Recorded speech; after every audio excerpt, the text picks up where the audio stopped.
देवभूमि उत्तराखंड में बेमौसम हो रही मूसलाधार बारिश लगातार आम जनता की मुश्किलें बढ़ा रही है। नैनीताल जिले के भवाली के आसपास के इलाके में जिस तरह बादल फटने की घटना हुई, उसने ग्रामीणों को दहशत में ला दिया है। आपको बता दें कि विश्व प्रसिद्ध बाबा नीम करोली आश्रम में बादल फटने के चलते काफी मात्रा में मलबा घुस आया। इसके अलावा आसपास सड़क पर भारी मात्रा में मलबा इकट्ठा हो गया, जिससे सड़क भी टूट गई और बड़े बड़े बोल्डर भी सड़क पर आ गिरे, जिससे हाईवे जाम हो गया। हालांकि प्रशासन ने तुरंत कार्रवाई करते हुए मौके पर जेसीबी भेजकर मलबा हटाने का काम शुरू कर नेशनल हाईवे को खोला, लेकिन मलबा हटाने का काम अभी भी जारी है।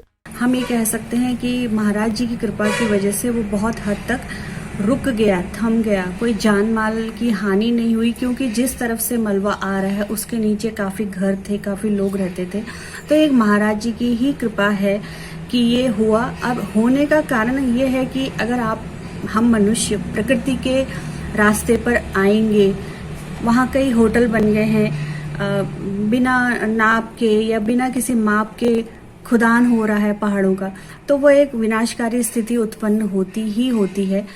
ये जरूर एक संकेत है कि इंसान आज भी संभल जाए और इस तरह की कार्य ना करें और भक्ति धाम को, भक्ति की जगह को भक्ति का ही स्थान बने रहने दें। वहाँ कई किस्म के होटल बन गए हैं, तो कई लोग घूमने फिरने भी जाते हैं। पर्यटक स्थल नहीं है, वह एक साधना की जगह है, तो आप उसकी मान मर्यादा रखिए। ये महाराज जी की बहुत बड़ी कृपा है कि कोई जान माल की हानि नहीं हुई और लोग सुरक्षित हैं। वहीं बाबा को मारने वाले लोगों के मुताबिक ये प्रकृति से छेड़छाड़ का नतीजा है कि बेमौसम इतनी बरसात हो रही है और बादल फटने की घटनाएं हो रही हैं। लेकिन जिस तरह से कैंची धाम के आसपास बादल फटने की घटना हुई और जिस मात्रा में मलबा मंदिर और आसपास के इलाकों में आया, लेकिन कोई जनहानि नहीं हुई, न ही आश्रम में कोई नुकसान हुआ। ऐसे ये साबित होता है कि ये नीम करोली बाबा का ही आशीर्वाद है, जिससे कोई बड़ी घटना होने से टल गई। लगातार पर्यावरण के साथ छेड़खानी प्राकृतिक आपदाओं को जन्म दे रही है। अगर आप देखें तो लगातार है इसमें बादल फटना, कभी ग्लेशियर का फटना, ये प्रकृति संकेत दे रही है कि हमारे को स्वतः ही संज्ञान लेना पड़ेगा, ताकि हम पर्यावरण के अंदर हो रही निरंतर आपदाओं से अपने आप को बचा सकें। कल की जो घटना है बाबा नीम करोली के आश्रम में, जिस तरीके से मलबा आके रुका और कोई जान माल की हानि नहीं हुई, इसके अंदर बाबा जी का आशीर्वाद ही है कि कोई नुकसान नहीं हुआ।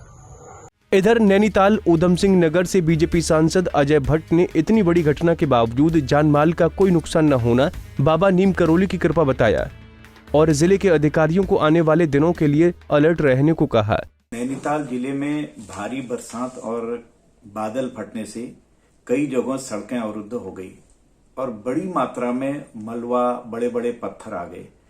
सबसे बड़ी घटना विश्व प्रसिद्ध कैंची धाम के पास हुई है। वहां नदी सड़क में बहने लग गई और बड़े बड़े पत्थर, बुलडोजर, मलबा नदी से सब सड़क में आ गया और साथ में चारों तरफ जो कैंची धाम है उसके भर गया, आंगन में भी भर गया। ये एक आश्चर्य की बात है। इसे हम बाबा जी की कृपा ही कह सकते हैं कि मंदिर पर खरोंच तक नहीं आई, जबकि बहुत ऊंचाई तक मलबा भर गया था।